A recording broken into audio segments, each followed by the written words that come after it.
Well, our guests today are Elizabeth McCullough Keenan. Did I say that right, Liz? Yes. And Greg Wands. Hi, Greg. Hi, how are you, Doris? All right. And you guys have just published your new thriller called Trust Issues.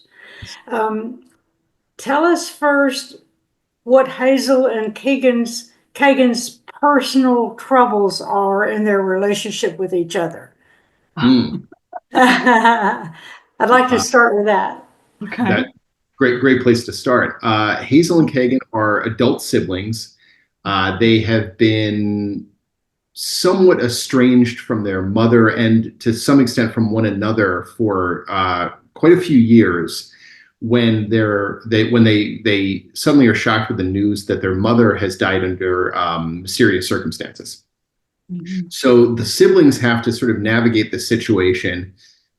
They are being looked at by the police as potential suspects in what looks to be a suspicious death, potential murder.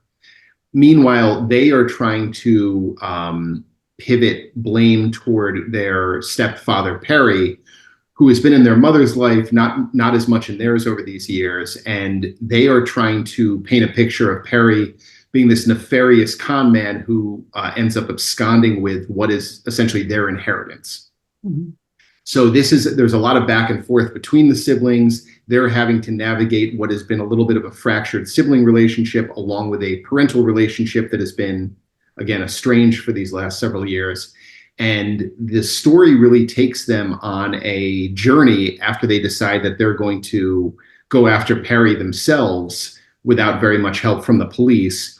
And so, yeah, it takes them on this journey. It ends up being very much a family story. It's a con man story, a thriller, a road trip story. It becomes a revenge tale, and ultimately there is a redemptive aspect to it as well. So it's kind of a lot of books for a lot of different readers in that way.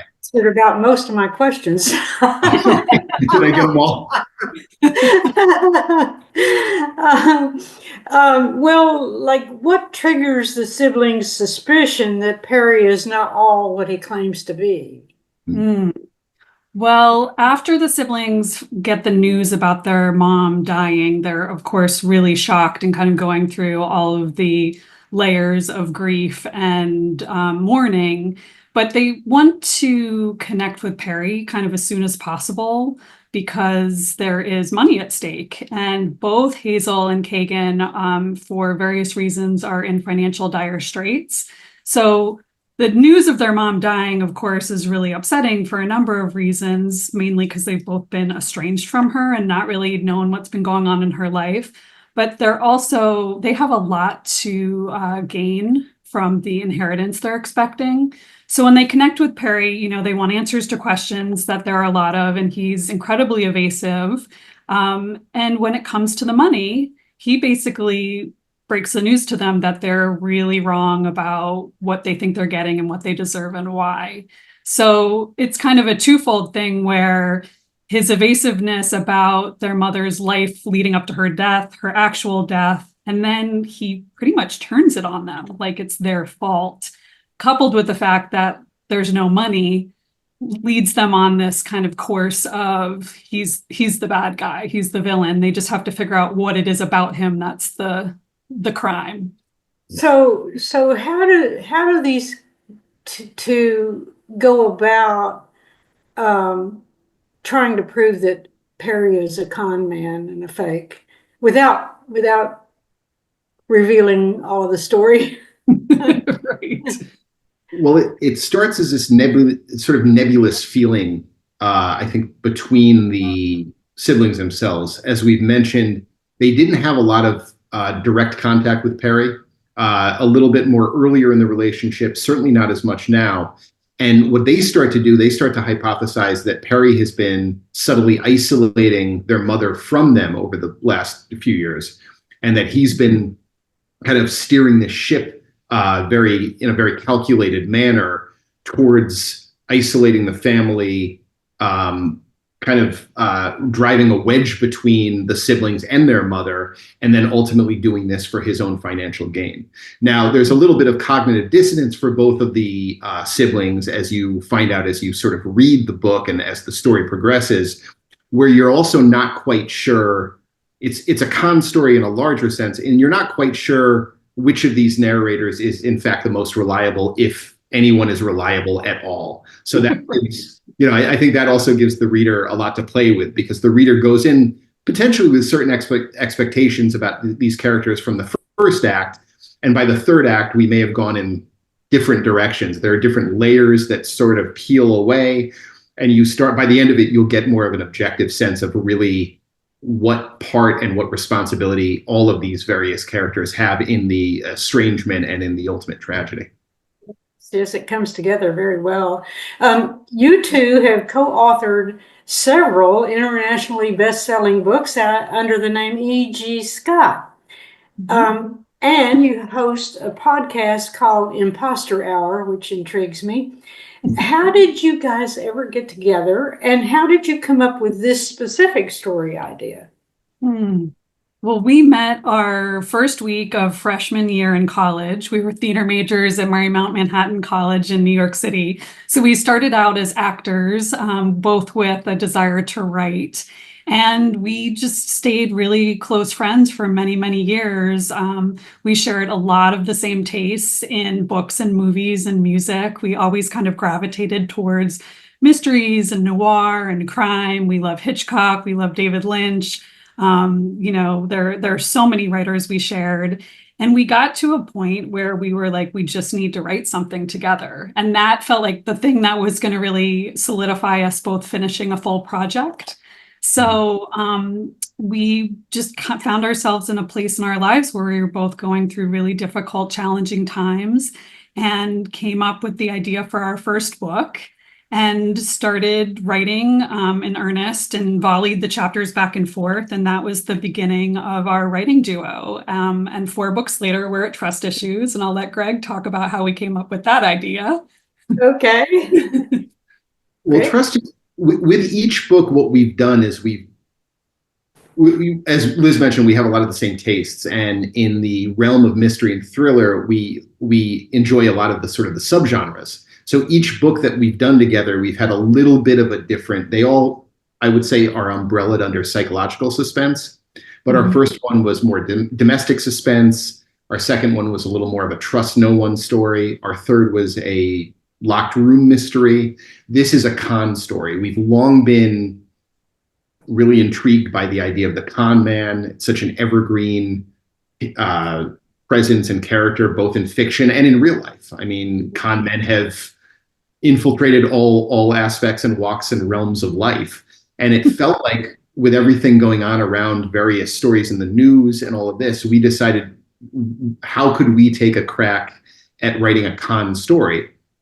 Early on, Liz had the idea of having the sibling relationship, in that we've known each other for so long. We have a friendly relationship, and we almost have a sibling relationship, in that not only do we have very similar tastes, we also grew up in very similar family dynamics, which is, I think, what drew us to each other in the first place as friends. But having a certain shorthand for that also leads us to communicate, I think, a lot of times in the way that a pair of siblings might. And so we decided that that would be an interesting way. We've explored marriage before. We've explored different relationships in different books, and we thought the sibling relationship might be a great launch point for this con story that we cooked up around it. Yes, well, I want to ask you, because you write largely from 2 points of view, although I think one chapter is written from the detective's point of view, if I remember correctly. But do you write the male part and Liz writes the female part, or is it a mix, or what's the process that you guys have? Do you want to take that one? Sure. We generally do write to our own genders, although in our third book, The Rule of Three, I actually wrote there are 3 characters that are aside from the detectives, which I wrote in the first 3 books. There are 3 characters in that book three women, two sisters, and another woman who all live in the same private enclave. And I wrote one of those female characters in sort of as a challenge. And in each book, we try and set a different challenge.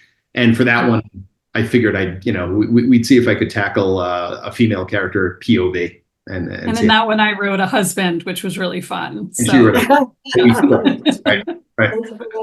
And you write a lot of physical action into the story. And I'm wondering, it's almost like a screenplay. Is that what you are envisioning when you write? Are you envisioning?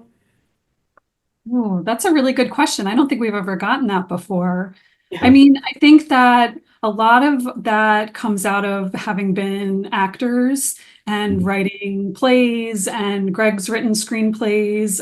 We're also very like cinematic in how we think and visualize.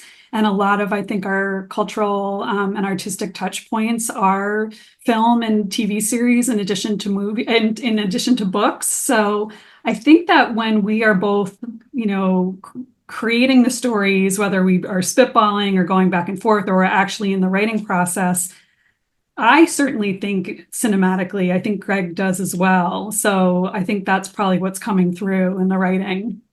Absolutely. And action is so important, I think, to the momentum of the genre books that we're writing, to keep things moving. It's really important to keep the action ratcheted up.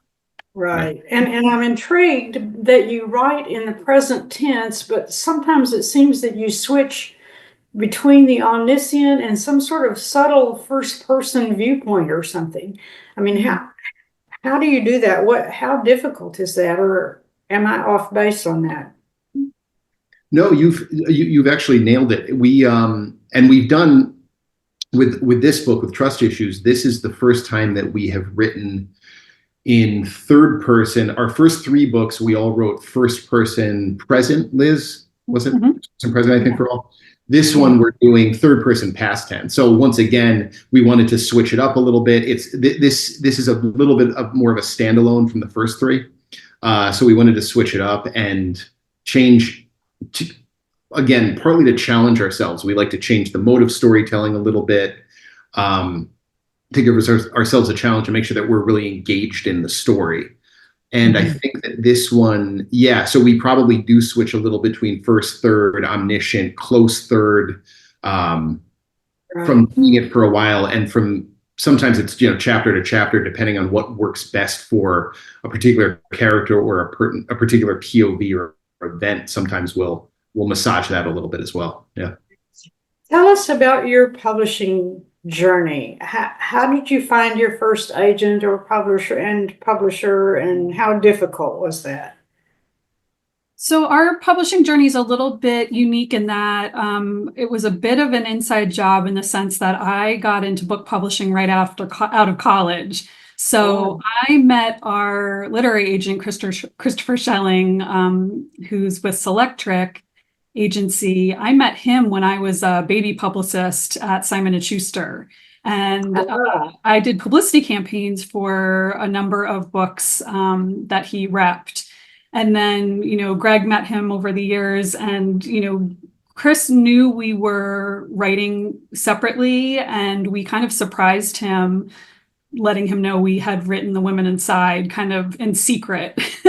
And that was about 20 years after I met Chris and introduced him to Greg. So, it was a pleasant surprise, I think, all around that we had written something together, that we had written something he could sell. I had been promising him that I would give him a book to sell for almost 2 decades. So he was very patient. And then because I worked in book publishing for so long, by the time our first book was done and ready to go out to potential publishers, I was an associate publisher at Macmillan at Flatiron Books. And I was self-conscious of that fact because I had made contacts and knew so many editors that I didn't want them to see that I had co-authored a book and feel a certain way if they didn't want to buy it.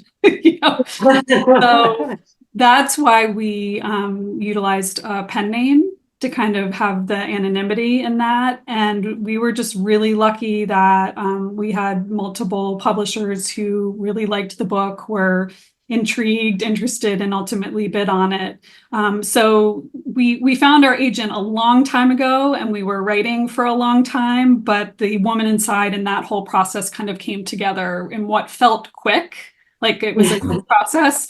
But the lead up was very long for sure. Very long. Okay. And what the podcast, the Imposter podcast, has that helped your writing career, do you think?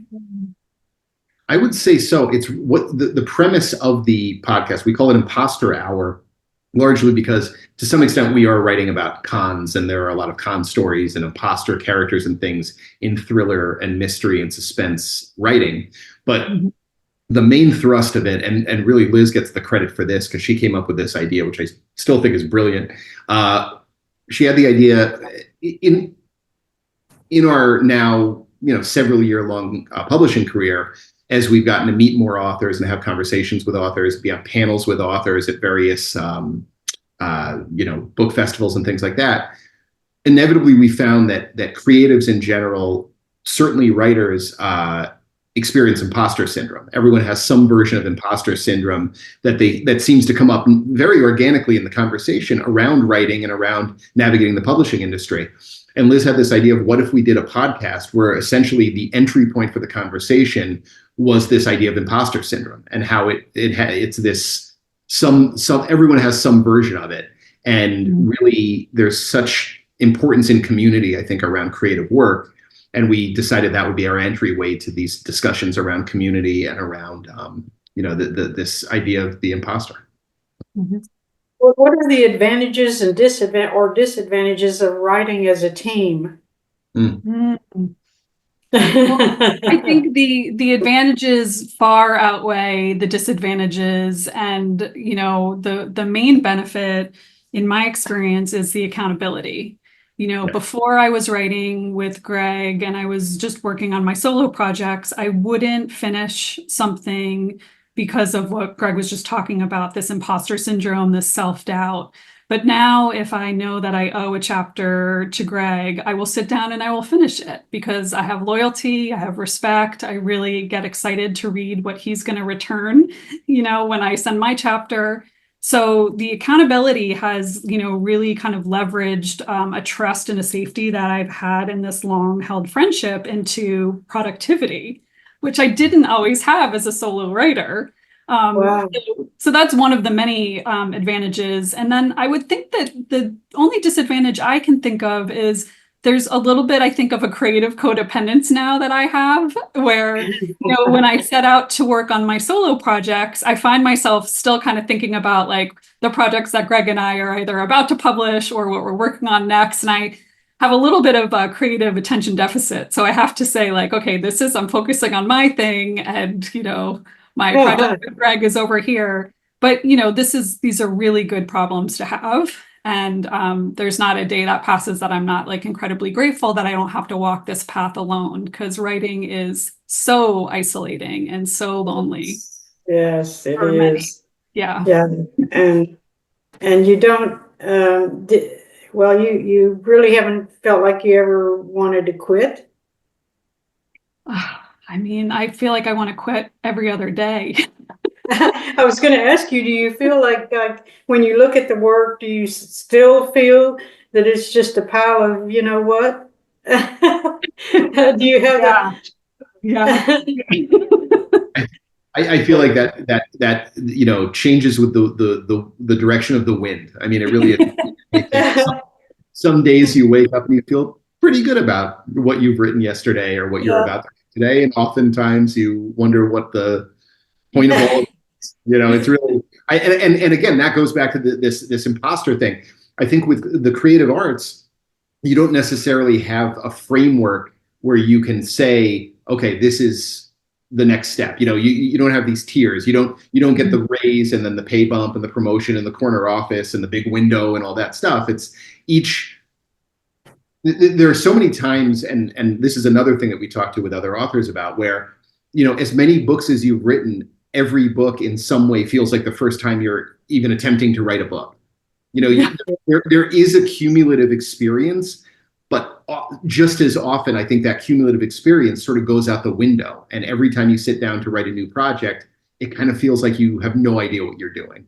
If How do you get over the doubt? I mean, how do you deal with those doubts? Yeah, I mean, I think this is the question every time I sit down at the desk, and what we love talking to other, creative people about, for me, it's reframing the experience as, what is the fear? What's the self-doubt about? People might judge me, people might not like what I have to say, maybe someone's going to say the writing's bad, and then looking at, well, why do I want to do it? Is that why I'm doing it? And ultimately, what I come back to is I do it because I love doing it, and the way I feel when I'm connecting with a project is unparalleled to anything else. So if I can keep kind of returning to how it's fulfilling me, as opposed to what I'm afraid of, I can kind of get back to center. But, it's easier said than done. It's beautiful, though. That's very well said. Yes. What are you two gonna write about next? Oh, the timing is good on this question. We are, now that we more or less put this book to bed, and it'll be out in a couple of months in the world. It's just fine tuning and tweaking for the ramp up to launch. Now we can actually get our creative brains back on the next thing. And what we're looking to do, we're going to stay in the vein of the con, and we're at the very early stages of putting together a framework for a story, potential characters, and feeling that out. And a lot of what Liz and I do when we're going into the beginning of a story is we end up talking about the things that we're thinking about, things that are in the news, things that we're potentially reading, and we come back and we spitball, usually for a couple of months first off, get some sort of framework in mind, and then because we are writing back and forth, there is an improvisatory aspect to it. So again, right now we have the very broad strokes of an idea. It's another con story, but we're going to find a lot of that story as we dig into the beginnings of it within the coming weeks and months as well. Cool, very cool. Well, you guys are a delight, and so is Trust Issues, which is, by the way, the on sale date is January 28th, 25. All right. Well, thank you so much for visiting with us today. Oh, thank you so much, Doris. It's been such a pleasure. Thank you. Yes.